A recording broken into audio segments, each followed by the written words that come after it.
In this video, we are going to have a brief overview of chat feature within Teams. So we'll see how to use chats in Teams. So let's go ahead and have a look.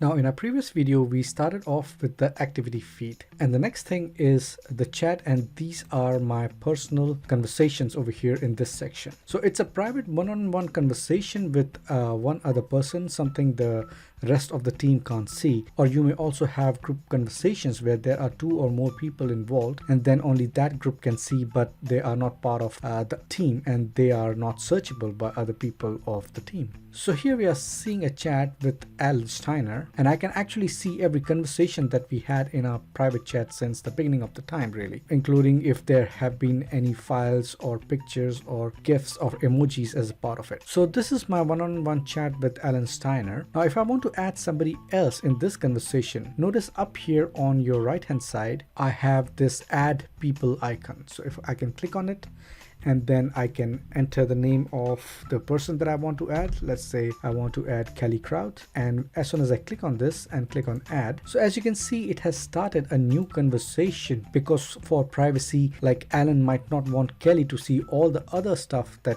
he had discussed with me for over years and years. As you can see that I have started a group chat, so only these 2 people are in this chat, and no other person on the team can view the conversation in this chat or search this chat, right?